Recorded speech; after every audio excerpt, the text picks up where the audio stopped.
Grupo SINEC, innovación en el desarrollo humano. En un mundo globalizado en el que se busca solidez para alcanzar sus objetivos, es necesario contar con grandes equipos de trabajo para obtener soluciones. En Grupo SINEC encontrará al aliado que le ayudará a dedicarse a realizar sus competencias clave, aumentando sus utilidades y eficiencia. Le proporcionamos el respaldo en su capital humano especializado y optimización de los procesos de negocio reduciendo sus costos. SINEC, innovación en el desarrollo humano. Continuamos con su programa Consejero Empresarial y bueno, hablando sobre este tema muy interesante de la resolución exclusiva de fondo, nos comentabas que pues la base principal para que motiva a los contribuyentes a presentar este tipo de juicios, pues radican en la aplicación del principio de legalidad tributaria.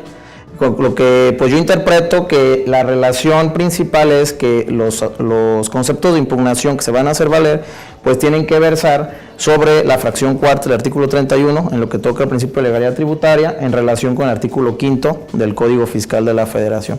Para ello me gustaría que nos comentaras a nuestra audiencia ¿qué tipos de contribuyentes son los que pueden acceder a este tipo de juicio o si aplica para todas las personas independientemente de los montos de crédito, el tipo de resolución administrativa que le emitan al contribuyente, etcétera? Mira, Alfonso, pues sí, efectivamente es una pregunta muy interesante porque no es para todos el juicio de fondo. Yo no he entendido en la exposición de motivos por qué razón se hizo algunas exclusiones. Lo podría entender en el caso del juicio sumario que tú acertadamente explicaste hace un momento, donde señalabas que la vía tradicional y la vía sumaria pues eran implementaciones al juicio, pero pues tenían que ver con las cuantías. También este juicio de fondo en principio establece una primera restricción donde establece que solo aquellos créditos fiscales que superen 200 veces las unidades de medidas y actualización, o la famosa UMA, más o menos para que nos demos una idea, son aquellos que rebasen 5.510.000 pesos aproximadamente, son los únicos que pueden acceder al juicio de fondo. Te comentaba que si lo que se pretende es realmente resolver la controversia, no tendría por qué existir esta limitación en la cuantía, toda vez que no tiene razón alguna.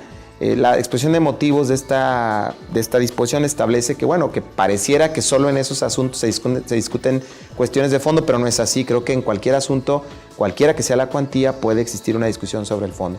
Pero ese es el primer requisito, que el asunto tenga esa cuantía superior en la unidad de medida. Y por otro lado, nos dice que se tratará únicamente de resoluciones que deriven de facultades de comprobación tales como la revisión de la contabilidad, conocida coloquialmente como la revisión de gabinete, de las visitas domiciliarias previstas en la fracción tercera del artículo 42 o de las revisiones electrónicas. Esta parte también me parece que es cuestionable porque creo que en muchos asuntos donde se puede discutir el fondo, por ejemplo, están las devoluciones. Cuando se niega una devolución, pues no tenemos cuestiones de forma, tenemos cuestiones de fondo y sin embargo, en esas situaciones, pues no tendríamos el acceso a este tipo de resolución. Obviamente, también entrarían todos aquellos asuntos que únicamente planteen argumentos de fondo, porque si no es así y solo hay argumentos de forma, se tramitará en la vía conducente. Entonces, en términos generales, son la manera en que se establecen las posibles resoluciones que podrían ser impugnadas por esta vía. Pues creo que es muy interesante lo que nos comenta, sobre todo porque tienes razón en lo que toca a las devoluciones. Generalmente se rechaza un comprobante aludiendo a la autoridad que hay inmaterialidad de las operaciones que se conceptualizan en el comprobante fiscal, debido a que señala la autoridad que el tercero relacionado con el contribuyente pues no está localizado, no paga sus contribuciones, no tiene infraestructura para operar o realizar la actividad preponderante. Y pues bueno, de ahí es como utiliza o son herramientas que utiliza para dejar a un contribuyente pues sin el derecho a las deducciones, ¿sí?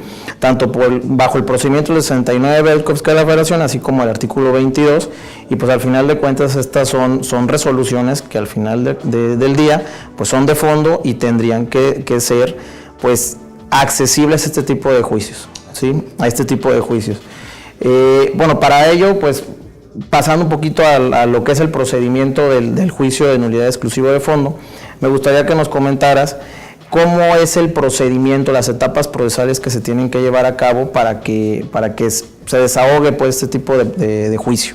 Sí, en términos generales, este tema también es muy importante porque, bueno, la tramitación, los plazos para tramitar este juicio, inclusive habría que precisarle también a la audiencia que las reformas en el Código Fiscal de la Federación al recurso de revocación también lo previeron. Los plazos son los mismos, tenemos 30 días en contra de las resoluciones para interponer un juicio exclusivo de fondo o en su defecto un recurso de revocación exclusivo de fondo, pero tiene algunas peculiaridades muy interesantes el procedimiento. En primer lugar, se ha establecido en la propia ley que no cualquier sala regional o cualquier sala del Tribunal Federal de Justicia Administrativa va a conocer de estos asuntos. En primer lugar, habrá salas especializadas que obviamente tendrán la competencia para poderse conocer de estos asuntos. De esta manera, pues, bueno, la interposición de la propia demanda tendrá que ser en estas salas especializadas. En segundo lugar, los argumentos que se establezcan en los propios conceptos de impugnación que se establezcan en esa demanda tendrán que ser relativos exclusivamente al fondo, porque de no ser así, si el magistrado advirtiera que todos tus argumentos son de forma de procedimiento, remitirá esa interposición del juicio a la vía tradicional. Entonces, bueno, eso es un requisito importante. Una vez admitida la demanda, que este es el primer punto importante, viene un punto muy, creo yo que uno de los más importantes, porque se establece la suspensión en la obligación de garantizar. Es decir, con la admisión de la demanda, el magistrado que conozca de la misma suspenderá la obligación de la garantía, que como tú lo sabes es un grave problema, sobre todo cuando tenemos créditos fiscales que son altamente gravosos en su cuantía. Y bueno, pues por obvio de razones, el hecho de que el acudir a esta instancia, que no obligues a los magistrados a estudiar cuestiones procedimentales, sino acudirte al fondo, eso permite un beneficio al contribuyente. Es decir, no va a garantizar, se declara la suspensión de inmediato con la propia admisión de la demanda, que obviamente pues es un gran beneficio para los contribuyentes. El procedimiento en general es el mismo, se le dará conocimiento a la autoridad para que conteste su demanda y bueno, pues seguidas las etapas procesales se emitirá una sentencia. Destaco dos puntos importantes.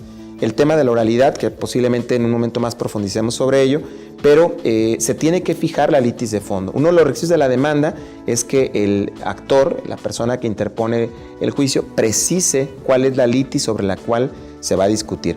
Quedan algunos temas pendientes que ahorita lo comentaremos en un momento más, que es la audiencia de oralidad, así como el tema de las pruebas y las sentencias. Seguimos con su programa Consejero Empresarial. Vamos a publicidad. En todo lugar, en todo momento, Eximex te acompaña. Nuestra nueva app JobSearch permite a los usuarios de dispositivos móviles disfrutar todas las prestaciones y servicios de nuestra empresa. Aplica los exámenes, revisa las vacantes y sube tu currículum. Eximex JobSearch. Si buscas trabajo, tu mejor herramienta.